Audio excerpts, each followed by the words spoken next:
আসসালামু আলাইকুম, আশা করি আপনার সবাই ভালো আছেন। তো আজকে আমি আপনাদের মাঝে একটা গুরুবিদ্যা দেব। এই গুরুবিদ্যাটা হচ্ছে, এটা আমার ওস্তাদের কাছ থেকে শিক্ষা করা। ওস্তাদ নিজে সে বুঝাইয়া দিচ্ছে জিনিসটা। তো এটাকে বলা হয় মাসান চালান বা ভূত চালান বলে। এটাকে বিশেষভাবে আমরা মাসান চালানই বলি। আবার অনেকেই রুহু চালান বা ভূত চালান ইত্যাদি বলে থাকে, কিন্তু আমার ওস্তাদ বলে এটাকে মাসান চালান। তো এই মাসান চালান বিদ্যাটা আমি আপনাদেরকে শিখাই দেবো। আপনারা এটা করে দেখবেন, না করলে এগুলো বুঝতে পারবেন না। আমার ওস্তাদ যেগুলো শিখিয়ে দিচ্ছে এগুলো যদি আপনারা না করেন তাহলে বুঝতে পারবেন না যে এর ক্ষমতাটা কতটুকু। আমি এখানে একটু কাজ করতেছি, এর ফাঁকে আপনাদের জন্য একটা ভিডিও বানাইতেছি। তো আমি যেগুলা গুরুবিদ্যা বলবো বা আমি যে ভিডিওগুলোতে বলবো যেটা আমার ওস্তাদের শিক্ষা, সেগুলো আপনারা প্রয়োগ করে দেখেন, তাহলে বুঝতে পারবেন আমার এই বিদ্যাগুলোর ক্ষমতা কেমন। আর যারা আমার শিষ্য, যারা আমাকে গুরু দক্ষিণা দিচ্ছে, তাদেরকে বলবো যে আমার এই ভিডিওগুলো ডাউনলোড করে নিয়ে সুন্দরভাবে লেখা রাখো। লেখা রাখলে এক সময় না এক সময় এই বিদ্যাগুলো কাজে আসবে। কারণ আমার এই বিদ্যাগুলো 100-100 আমি কোনো কিছু গোপন রাখি না, সব কিছু আপনাদেরকে ভেঙে দিচ্ছি। আপনারা এগুলো কাজগুলো করবেন, ভালো একটা রেজাল্ট পাবেন। আর আমি চাইবো আমার শিষ্য যারা আছে তারা যেন এগুলো যেন লিখে রাখে, কারণ এগুলো হচ্ছে আসলে বাস্তবে একটা খাঁটি বিদ্যা আপনাদের মাঝে আমি দিতেছি। এগুলো কোনো কিতাবাদির ভিতরে আপনারা ঘাটলেও পাবেন না। তো এই মাসান চালানটা যদি আপনারা করতে যান, এটা কাদের উপরে করা ঠিক, যাদের আপনারা এগুলো বিদ্যা তার উপরে প্রয়োগ করতে পারবেন যার দ্বারা আপনার ক্ষতি হয়েছে। মনে করেন যে একজন ব্যক্তির কারণে আপনার পরিবারটা ধ্বংস হয়ে গেছে, সেক্ষেত্রে ওই একজন ব্যক্তির উপরে আপনারা এই কাজটা করতে পারেন। বা একজনের জন্য করে 10 জনের ক্ষতি হয়েছে, সেক্ষেত্রে ওই ব্যক্তিটাকে মাসান চালান দিয়ে তাকে খতম করে দিতে পারেন। কিন্তু আমি বলবো যে অন্যায়ভাবে কেউ কাজ করবেন না, ন্যায় পথে কাজ করবেন। ন্যায় পথে কাজ করলে আল্লাহ রাসূল দুজনই খুশি থাকে। একটা কথা মনে রাখবেন, যদি আপনারা এইগুলা বিদ্যা দিয়ে যদি মানুষের খারাপ কাজ করে থাকেন, সেক্ষেত্রে কিন্তু দুনিয়ার পাপ দুনিয়াতেই দেখাবে ভাই। আর যদি এই বিদ্যাগুলা দিয়ে মানুষের উপকার করেন, তাহলে উপকারটাই পাবেন। তো এই বিদ্যাগুলা আমি কিছু কিছু আপনাদের মাঝে উন্মুক্ত করে দেবো, সব কিছু উন্মুক্ত করে দেবো না। মানে আমি বলতে চাইতেছি না যে আমার এই যে বিদ্যাটা আজকে শিখে দেবো এটা উন্মুক্ত করব। এটার সব কিছু উন্মুক্ত করে দেবো, কিন্তু আমার ওস্তাদের কাছ থেকে যত কিছু পাইছি সেগুলো সব কিছু তো আর আপনাদের মাঝে শেখানো সম্ভব না। কিছু কিছু বিদ্যা ওখান থেকে আমি উন্মুক্ত করে দেবো। তো যাই হোক, এই মাসান চালানটা করতে গেলে আপনাদেরকে কিছু কাজ করতে হবে। সেটা হচ্ছে বাঁশের যে কঞ্চি আছে, কঞ্চি আপনাদেরকে বোঝানোর জন্য করে মনে করেন এটা হচ্ছে বাঁশের কঞ্চি। এটা বাঁশের কঞ্চি আপনারা এতটুক পরিমাণ বা পুরোটাই এরকম একটা কেটে নিলেন, এরকম। বা আপনারা চাইলে এক হাতও নিতে পারেন, আপনাদের যতটুকু দরকার ততটুকু নেবেন। নিয়ে এই বাঁশের কঞ্চি ঠিক এমন জায়গায় কাটবেন যে জায়গায় যেন ফোক থাকে। বাঁশের কঞ্চির মধ্যে যেন একটা ছোট একটা ফোক থাকে, এই যে এই মাথাটার যেন একটা ফোক থাকে কঞ্চির। প্রত্যেকটা কঞ্চিরই তো ফোক আছে, কিন্তু এই গিঠা বরাবর কাটবেন না, গিঠা ছেড়ে কাটবেন যাতে একটা ফোক থাকে। এইভাবে 5টা কঞ্চি কেটে নেবেন, এক মাপের 5টা কঞ্চি কেটে নেবেন। নেওয়ার পরে এই কাজটা পুরাটাই করতে হবে আপনাদেরকে শনিবার মঙ্গলবার অমাবস্যা রাত্রে। যারা শনিবার মঙ্গলবার করলে যাদের হবে না, তারা অমাবস্যা রাত্রে করবেন। আবার আমি এমনও দেখছি, আমার শিষ্য কতগুলো আছে, আমি যে বিদ্যা শিখাই দিই সে বিদ্যা তারা একবার কাজ করে যদি রেজাল্ট না পায়, তাহলে তারা কষ্ট মনে করে। আসলে ভাই না, এক বিদ্যা 3বার পর্যন্ত প্রয়োগ করার অনুমতি আছে। 3বার।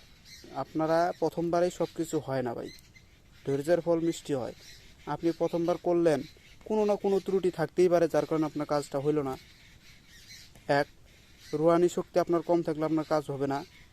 তাই এক কাজ একবার করলেন, হইল না, চেষ্টা ছাড়বেন না। আমি এটাকে করেই ছাড়বো, আবার করবো। এটা তাও হইল না, আবার করব। 3বারের বেলা 3বার যদি করে যদি আপনি ফেল মারেন, সেক্ষেত্রে বিদ্যাটা আপনি বাদ দিতে পারেন। অন্যথায় 3বার, আমার ওস্তাদ বলছে 3বারের বেলা অবশ্যই এটার রেজাল্ট দেখায়। কিন্তু যে ব্যক্তিরা 1বার 2বার করলো, তারা কখনো রেজাল্ট পাবে না। আর যাদের রুহানি শক্তি আগে থেকে আছে তারা একবার করলেই রেজাল্ট আসে। আর রুহানি শক্তি যাদের নাই তারা একবার, দুইবার, তিনবার করতেই হবে। তিনবার কইরা যদি দেখেন রেজাল্ট না আসে, সেক্ষেত্রে আপনারা এই বিদ্যাটা বাদ দিয়ে অন্য বিদ্যা ধরেন, সেক্ষেত্রে ধরা যায়। আর আপনারা, আমি বারবার বলবো যে এক বিদ্যা তিনবার প্রয়োগ করবেন, তাহলে ভালো রেজাল্ট আসবে, নয়তো রেজাল্ট আসে না। যারা নতুন তাদের ক্ষেত্রে এরকম হয়। তো যাই হোক, আপনারা এরকম 5টা কুঞ্চি নেবেন। নেওয়ার পরে লবঙ্গ তো সবাই চিনেন, লবঙ্গ নেবেন 5টা লবঙ্গ নিয়ে এই যে কুঞ্চিটা যে আছে, কুঞ্চির যে ফাঁকার জায়গাটা যে আছে, ফাঁকাটা মাথাটাতে ফাঁকা, এই ফাঁকা জায়গায় একটা লবঙ্গ ঢুকে দিবেন। লবঙ্গ ঢুকে দিয়ে লবঙ্গের যে ফুলটা আছে, ফুলটা উপর মুখে বাহির করা থাকবে, শুধু লবঙ্গর ডানটিটা ভিতরে যাবে। এভাবে লবঙ্গর ডানটিটা ভিতরে দিলেন। এভাবে 5টা লবঙ্গ 5টা কুঞ্চির মুখের ভিতরে ঢুকাই দেবেন। ঢুকাই দেয় তাহলে কি হলো, এটা এরকমভাবে থাকবে।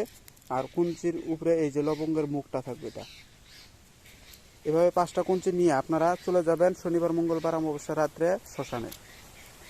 ওখানে যায়া সর্বপ্রথম দিন আপনাদেরকে এই কাজটা করতে হবে। শনিবারে করেন, মঙ্গলবারে করেন, এটা আপনার ইচ্ছা। প্রথম দিন অমাবস্যার প্রথম দিন ওই রাত্রের ঠিক 10টা, এগুলা কাজ করতে হয় 11টা থেকে 1টার মধ্যে, অর্থাৎ 11টা, 12টা অথবা 1টা, এর ভিতরে এগুলো কাজ করতে হয়, নয়তো এগুলো কাজের রেজাল্ট খুব কম আসে। কারণ সন্ধ্যার সময় এগুলো কাজ করলে হয় না, এগুলো যত গভীর রাতে করা যায় তত ভালো। তো আপনারা এই 5টা কুঞ্চি নিয়ে আপনারা শ্মশানে যাওয়ার পরে, শ্মশানের মধ্যে আপনারা 2টা পদ্ধতিতে কাজ করতে পারেন, যাই যেমন করতে পারেন। এক, শ্মশানের 4 কোণায় 4টা কুঞ্চি গেড়ে দিবেন। গেড়ে দেওয়ার সময় একটা কুঞ্চি যখন গেড়ে দিবেন, ওই জায়গায় গেড়ে দেওয়ার সময় আগরবাতি, মোমবাতি, ঘেরবাতি যে কোনো একটা জ্বালাইয়া দিবেন। ঘেরবাতি জ্বালাই দিলেন, আর যদি না দেন তাহলে আগরবাতি জ্বালাইয়া দিবেন।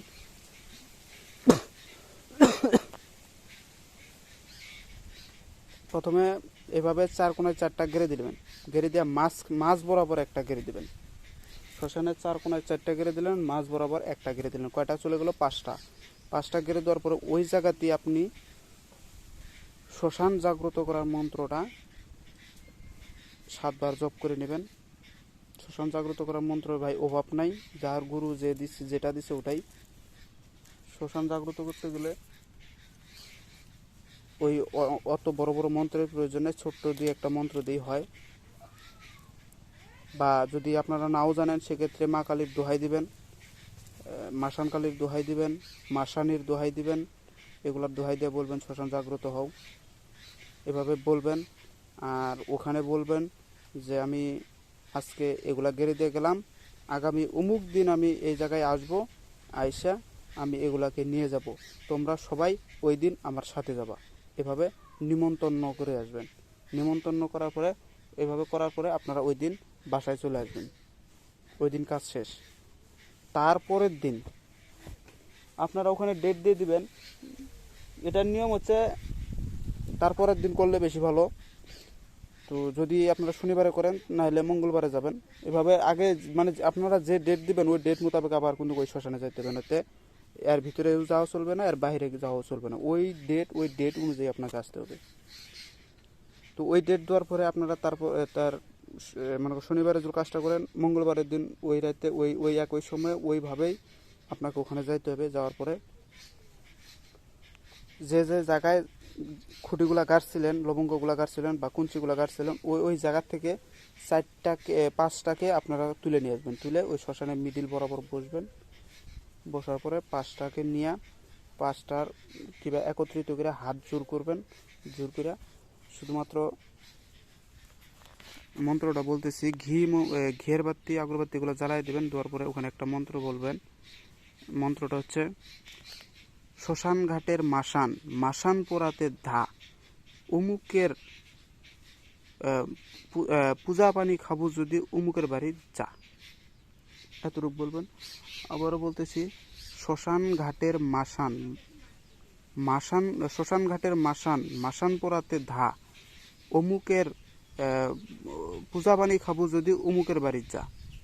এরকম করে বলবেন। আবারও বলতেছি, শ্মশান ঘাটের মাসান পোড়াতে ধা, পূজা পানি খাবো যদি অমুকের বাড়ি যা, এটাও বলতে পারেন। আর যদি এটা যদি আপনারা না বলেন তাহলে আরেকটা বলতে পারেন, উট রুহু সারগোর ফেন্নার বাড়িত করিত জোর, তোর রুহু মোর রুহু এক রুহু সাত চল, এক সাত চল উমুকের বাড়িত গগর গাট বাজাই। আবারও বলতেছি, উট রুহু সারগোর ফেন্নার বাড়িত যেয়া করিত জোর, তোর রুহু মোর রুহু এক সাত চল, এক রুহু এক সাত চল উমুকের বাড়িত যেয়া গগর গাট বাজা, উমুকের বাড়িত যেয়া গগর গাট বাজা।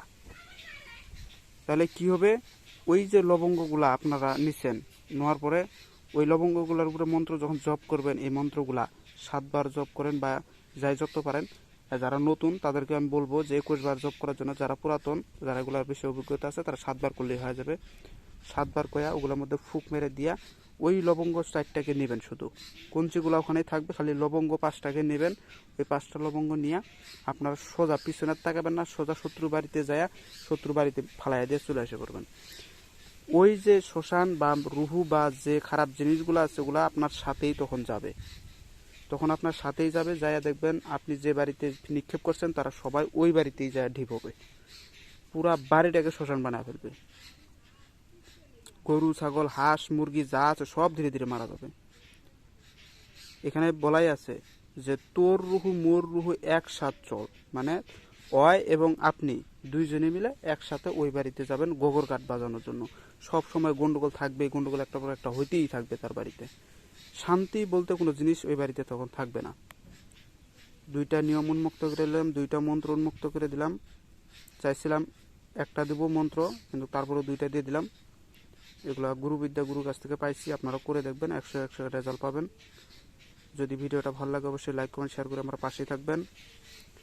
এখানে আবার আরেকটা আপনারা কাজ করতে পারেন, যাদের কাছে চান্ডাল জারুজের হার আছে তারা এই মন্ত্রটাকে যখন পাঠ করবেন, যে কোনো 2টা থেকে যে কোনো একটা মন্ত্র যখন আপনারা পাঠ করবেন, তখন ওই চান্ডাল বা জারুজের হার দিয়ে ওই যে লবঙ্গের উপরে ধরবেন, একবার করে মন্ত্র বলবেন আর একবার করে এভাবে ঘোরাবেন ওই জিনিসটার উপরে, ঘোরানোর পর একটা ফুক মেরে দেবেন।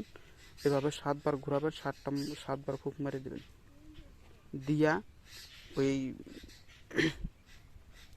মনে করেন এই চান্ডালটা জারুজটা এটা কিন্তু শুধুমাত্র প্রয়োগ করার ক্ষেত্রে প্রয়োগ করবেন, কারণ এটা করলে পরে আপনারা চান্ডাল জারুজ বিশেষভাবে শ্মশান মাসান কালী ইত্যাদি বিষয়ে বান বিচ্ছেদের বিষয়ে বেশি প্রয়োগ করবেন, ভালো রেজাল্ট পাবেন। চান্ডাল জারুজের হার কখনো ইসলামিক যে তদবির ওগুলাতে আপনারা ব্যবহার করবেন না, নয়তো আপনার চান্ডালের হারের ক্ষমতা গেছে। এগুলা প্রয়োগ করবেন। এই যে আজকের যে ভিডিও, আজকের যে বানটা শিখিয়ে দিলেন, এই বানের মধ্যে এটা প্রয়োগ করবেন, দেখবেন যে 100 ভালো রেজাল্ট পাবেন, দ্রুত রেজাল্ট পাবেন। এগুলো করবেন চান্ডাল দিয়ে, কারণ শ্মশানটা ক্ষেত্রে শুধু শ্মশানে চান্ডাল জারজ এগুলো দিয়ে খেলবেন, ভালো একটা রেজাল্ট পাবেন। আর চান্ডাল জারজ যত প্রয়োগ করবেন তত তার শক্তি বাড়ে। প্রয়োগ করবেন না, ঘরে ফেলাইয়া রাখবেন, ওইটা ধীরে ধীরে ওইটা গেছে, নষ্ট হয়ে গেছে। ওইটা যে মানে একটা জিনিস মানুষ বলে না, একটা গাড়ি না চলালে পারে পুরা থাকতে থাকতে ওইটা জঙ্কার ধরে যায়, তো যত চালাবেন তত ভালো। তো যাই হোক, যদি ভিডিওটা ভালো অবশ্যই লাইক করে শেয়ার করে পাশে থাকবেন। আর আপনাদেরকে এটা বলে রাখি, আমার কাছে চান্ডালের হার একটা আছে, ছোট হবে। আর জারুজের হার যদি নিতে চান একটা আছে, আমার নিজে আমি বর্তমানে ওইটাতে কাজকর্ম করি, তো আপনারা চাইলে ওইটাও নিতে পারেন। তো সবাই ভালো থাকেন, খোদা হাফেজ, আসসালামু আলাইকুম।